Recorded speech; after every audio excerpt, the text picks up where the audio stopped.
Peter Pan and Wendy by J.M. Barrie. Chapter 3. Come away, come away. For a moment after Mr. and Mrs. Darling left the house, the night lights by the beds of the 3 children continued to burn clearly.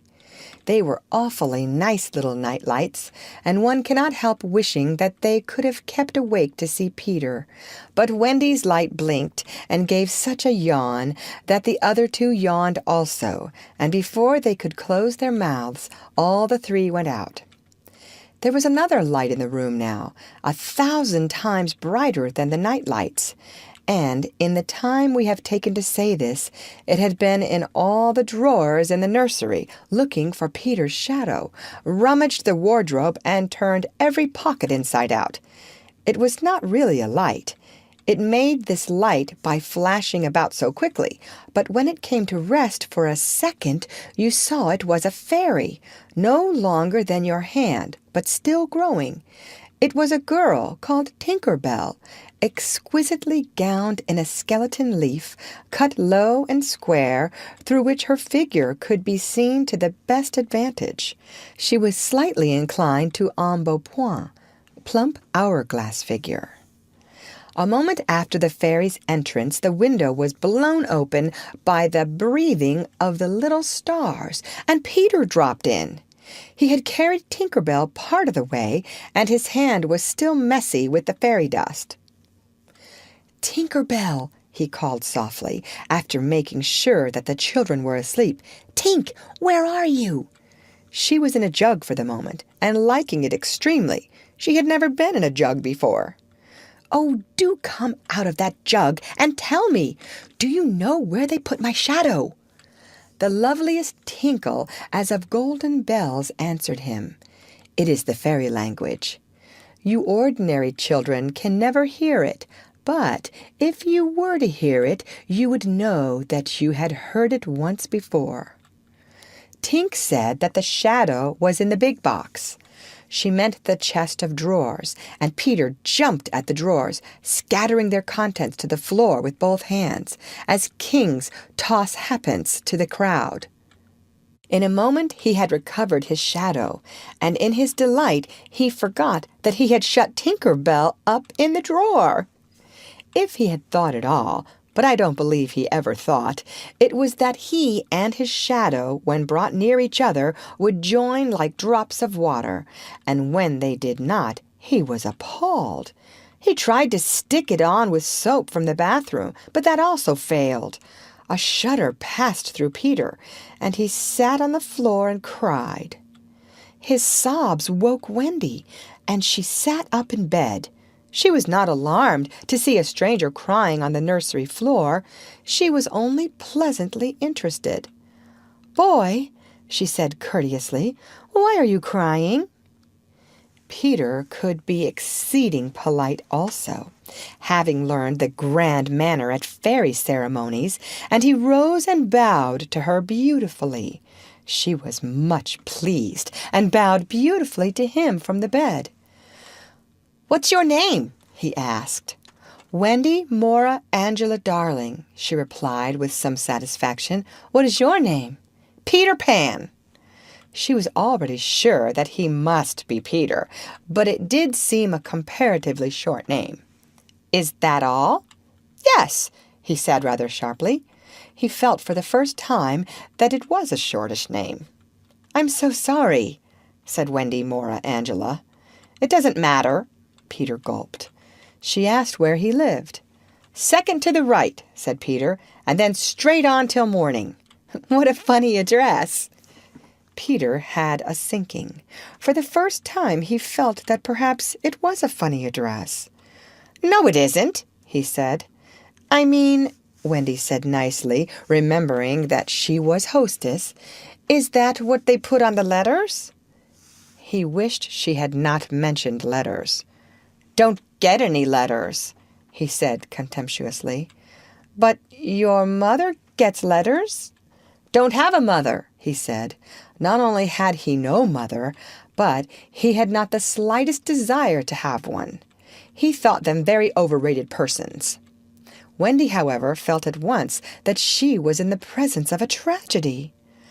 "Oh, Peter, no wonder you were crying," she said, and got out of bed and ran to him. "I wasn't crying about mothers," he said rather indignantly. "I was crying because I can't get my shadow to stick on. Besides, I wasn't crying." "It has come off?" "Yes." Then Wendy saw the shadow on the floor, looking so draggled, and she was frightfully sorry for Peter. "How awful!" she said, but she could not help smiling when she saw that he had been trying to stick it on with soap. How exactly like a boy! Fortunately, she knew at once what to do. "It must be sewn on," she said, just a little patronizingly. "What's sewn?" he asked. "You're dreadfully ignorant." "No, I'm not." But she was exulting in his ignorance. "I shall sew it on for you, my little man," she said, though he was tall as herself, and she got out her housewife sewing bag and sewed the shadow on to Peter's foot. "I dare say it will hurt a little," she warned him. "Oh, I shan't cry," said Peter, who was already of the opinion that he had never cried in his life. And he clenched his teeth and did not cry, and soon his shadow was behaving properly, though still a little creased. "Perhaps I should have ironed it," Wendy said thoughtfully, but Peter, boylike, was indifferent to appearances, and he was now jumping about in the wildest glee. Alas, he had already forgotten that he owed his bliss to Wendy. He thought he had attached the shadow himself. "How clever I am!" he crowed rapturously. "Oh, the cleverness of me!" It is humiliating to have to confess that this conceit of Peter was one of his most fascinating qualities. To put it with brutal frankness, there never was a cockier boy. But for the moment, Wendy was shocked. "You conceit!" brayed with frightful sarcasm. "Of course I did nothing." "You did a little," Peter said carelessly, and continued to dance. "A little," she replied with haughtier pride. "If I am no use, I can at least withdraw." And she sprang in the most dignified way into bed and covered her face with the blankets. To induce her to look up, he pretended to be going away, and when this failed, he sat on the end of the bed and tapped her gently with his foot. "Wendy," he said, "don't withdraw. I can't help crowing, Wendy, when I'm pleased with myself." Still she would not look up, though she was listening eagerly. "Wendy," he continued in a voice that no woman has ever yet been able to resist. "Wendy, one girl is more use than 20 boys." Now Wendy was every inch a woman, though there were not very many inches, and she peeped out of the bedclothes. "Do you really think so, Peter?" "Yes, I do." "I think it's perfectly sweet of you," she declared, "and I'll get up again." And she sat with him on the side of the bed. She also said she would give him a kiss if he liked, but Peter did not know what she meant, and he held out his hand expectantly. "Surely you know what a kiss is?" she asked, aghast. "I shall know when you give it to me," he replied stiffly, and not to hurt his feeling, she gave him a thimble. "Now," said he, "shall I give you a kiss?" And she replied with a slight primness, "If you please." She made herself rather cheap by inclining her face toward him, but he merely dropped an acorn button into her hand. So she slowly returned her face to where it had been before, and said nicely that she would wear his kiss on the chain around her neck. It was lucky that she did put it on that chain, for it was afterwards to save her life. When people in our set are introduced, it is customary for them to ask each other's age, and so Wendy, who always liked to do the correct thing, asked Peter how old he was. It was not really a happy question to ask him. It was like an examination paper that asks grammar, when what you want to be asked is kings of England. "I don't know," he replied uneasily, "but I am quite young." He really knew nothing about it. He had merely suspicions, but he said at a venture, "Wendy, I ran away the day I was born." Wendy was quite surprised, but interested, and she indicated in the charming drawing-room manner by a touch on her nightgown that he could sit nearer her.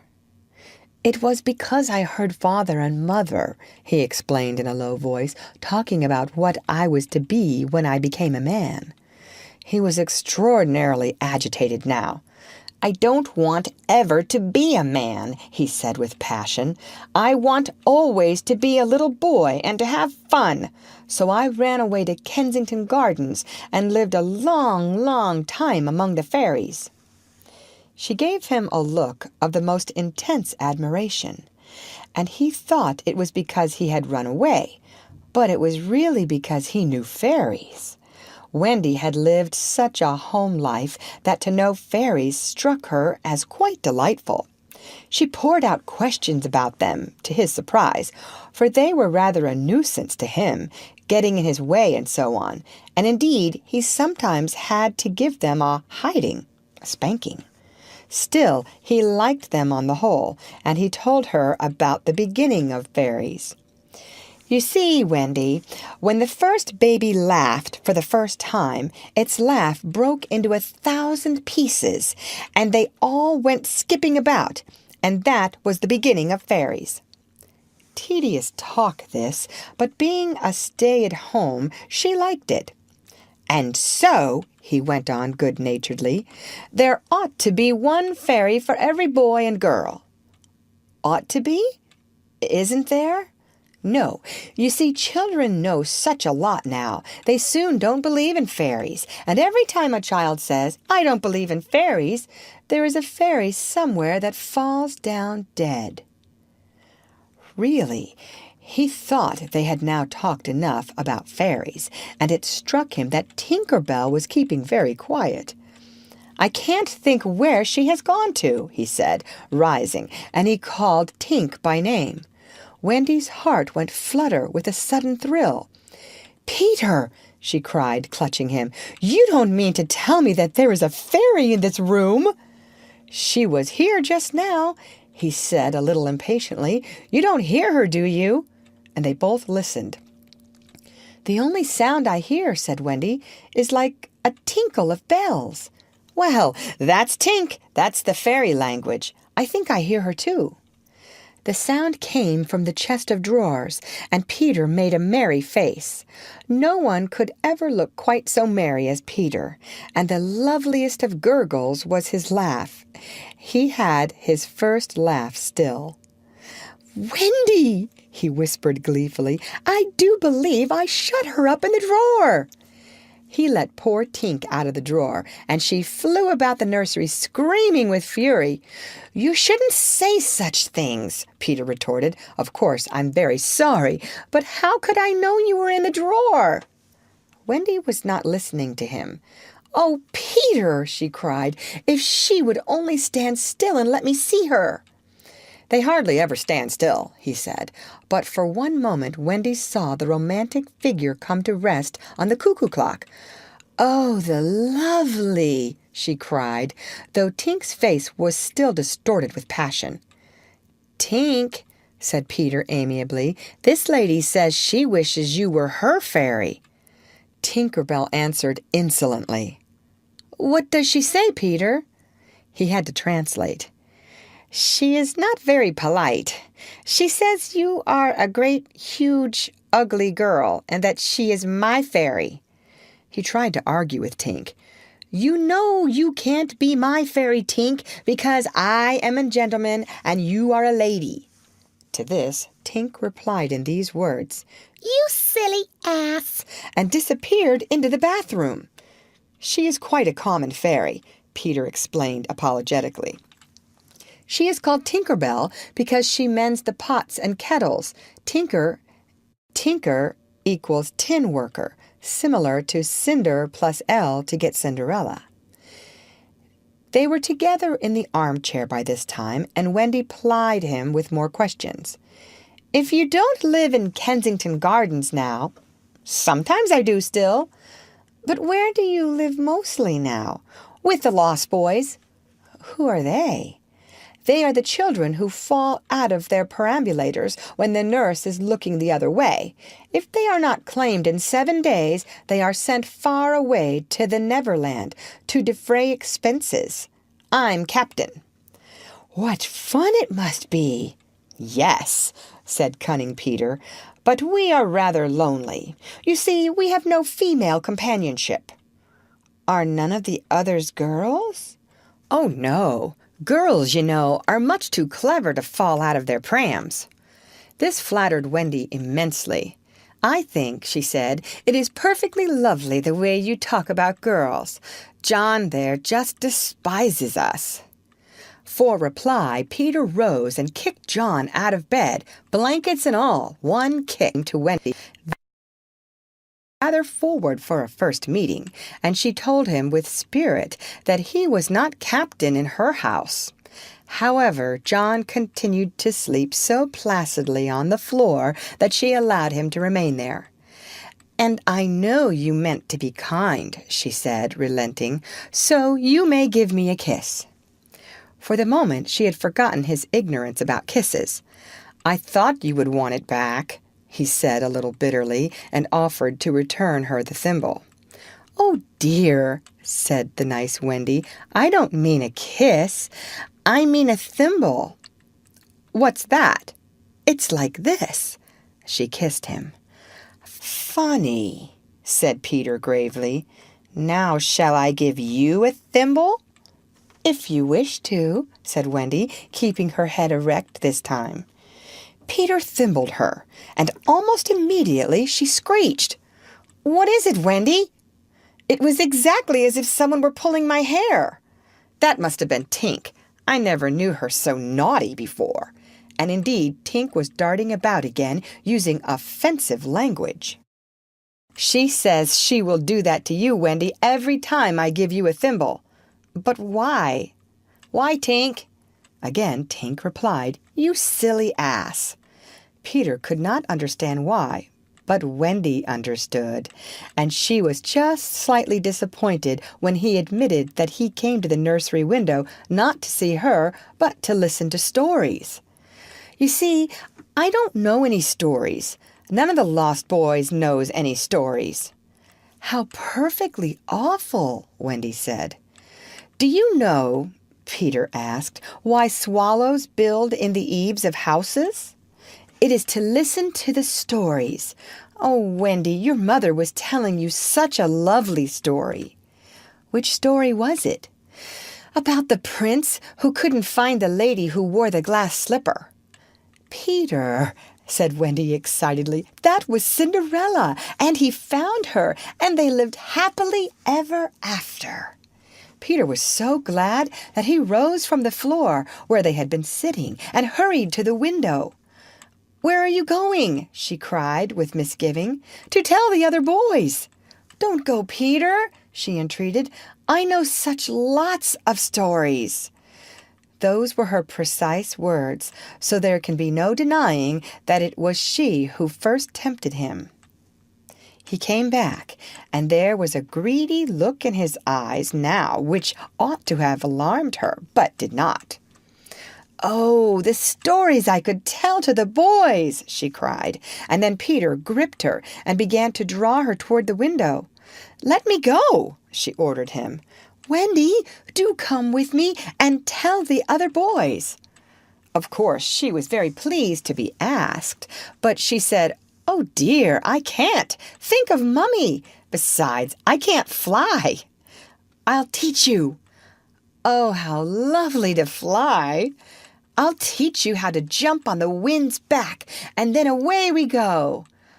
"Ooh!" she exclaimed rapturously. "Wendy, when you are sleeping in your silly bed, you might be flying about with me saying funny things to the stars." "Oh!" "And Wendy, there are mermaids." "Mermaids with tails?" such long tails. "Oh," cried Wendy, "to see a mermaid!" He had become frightfully cunning. "Wendy," he said, "how we should all respect you!" She was wriggling her body in distress. It was quite as if she were trying to remain on the nursery floor. But he had no pity for her. "Wendy," he said, the sly one, "you could tuck us in at night." "Oh, none of us has ever been tucked in at night." "Oh," and her arms went out to him. "And you could darn our clothes and make pockets for us? None of us has any pockets." How could she resist? "Of course, it's awfully fascinating," she cried. "Peter, would you teach John and Michael to fly too?" "If you like," he said indifferently, and she ran to John and Michael and shook them. "Wake up!" she cried. "Peter Pan has come, and he is to teach us to fly." John rubbed his eyes. "Then I shall get up," he said. Of course, he was on the floor already. "Hallo," he said, "I'm up." Michael was up by this time also, looking as sharp as a knife with 6 blades and a saw, but Peter suddenly signed silence. Their faces assumed the awful craftiness of children listening for sounds from the grown-up world. All was as still as salt. Then everything was right. No, stop! Everything was wrong. Nana, who had been barking distressfully all the evening, was quiet now. It was her silence they had heard. "Out with the light! Hide! Quick!" cried John, taking command for the only time throughout the whole adventure. And thus, when Liza entered, holding Nana, the nursery seemed quite its old self, very dark, and you would have sworn you heard its 3 wicked inmates breathing angelically as they slept. They were really doing it artfully from behind the window curtains. Liza was in a bad temper, for she was mixing the Christmas puddings in the kitchen and had been drawn from them, with a raisin still on her cheek by Nana's absurd suspicions. She thought the best way of getting a little quiet was to take Nana to the nursery for a moment, but in custody, of course. "There, you suspicious brute," she said, not sorry that Nana was in disgrace. "They are perfectly safe, aren't they? Every one of the little angels sound asleep in bed. Listen to their gentle breathing." Here Michael, encouraged by his success, breathed so loudly that they were nearly detected. Nana knew that kind of breathing, and she tried to drag herself out of Liza's clutches. But Liza was dense. "No more of it, Nana," she said sternly, pulling her out of the room. "I warn you, if you bark again, I shall go straight for Master and Missus and bring them home from the party. And then, oh, won't Master whip you just!" She tied the unhappy dog up again. But do you think Nana ceased to bark? Bring Master and Missus home from the party! Why, that was just what she wanted. Do you think she cared whether she was whipped so long as her charges were safe? Unfortunately, Liza returned to her puddings, and Nana, seeing that no help would come from her, strained and strained at the chain until at last she broke it.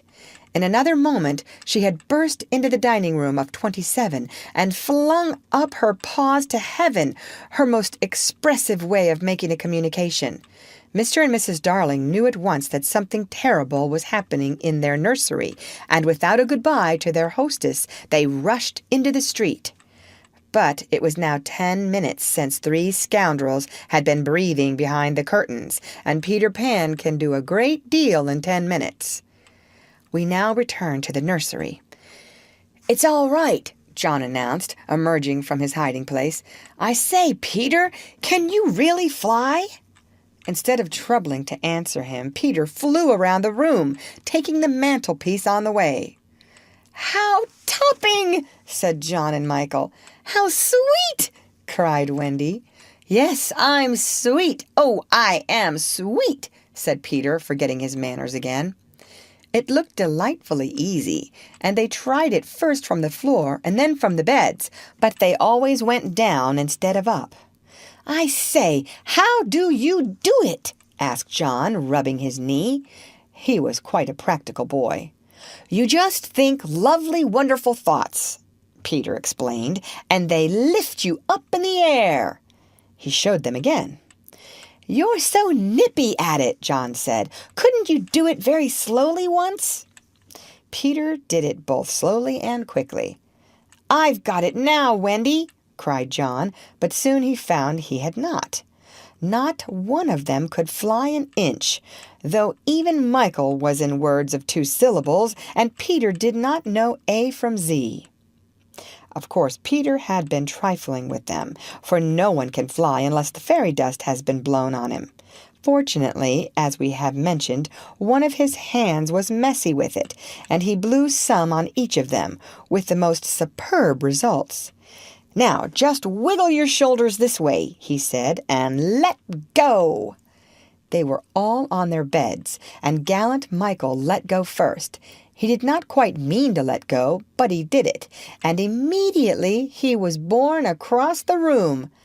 "I flewed!" he screamed while still in midair. John let go and met Wendy near the bathroom. "Oh, lovely! Oh, ripping! Look at me! Look at me! Look at me!" They were not nearly so elegant as Peter. They could not help kicking a little, but their heads were bobbing against the ceiling, and there is almost nothing so delicious as that. Peter gave Wendy a hand at first, but had to desist. Tink was so indignant. Up and down they went, and round. Heavenly was Wendy's word. "I say," cried John, "why shouldn't we all go out?" Of course, it was to this that Peter had been luring them. Michael was ready. He wanted to see how long it took him to do 1,000,000,000 miles. But Wendy hesitated. "Mermaids," said Peter again. "Ooh, and there are pirates." "Pirates!" cried John, seizing his Sunday hat. "Let us go at once." It was just at this moment that Mr. and Mrs. Darling hurried with Nana out of 27. They ran into the middle of the street to look up at the nursery window, and yes, it was still shut, but the room was ablaze with light, and most heart-gripping sight of all, they could see in shadow on the curtain 3 little figures in night attire circling round and round, not on the floor, but in the air. Not 3 figures, 4. In a tremble, they opened the street door. Mr. Darling would have rushed upstairs, but Mrs. Darling signed him to go softly. She even tried to make her heart go softly. Will they reach the nursery in time? If so, how delightful for them, and we shall all breathe a sigh of relief. But there will be no story. On the other hand, if they are not in time, I solemnly promise that it will all come right in the end. They would have reached the nursery in time had it not been that the little stars were watching them. Once again, the stars blew the window open, and that smallest star of all called out, "Cave, Peter!" Then Peter knew that there was not a moment to lose. "Come!" he cried imperiously, and soared out at once into the night, followed by John and Michael and Wendy. Mr. and Mrs. Darling and Nana rushed into the nursery too late. The birds were flown. End of chapter.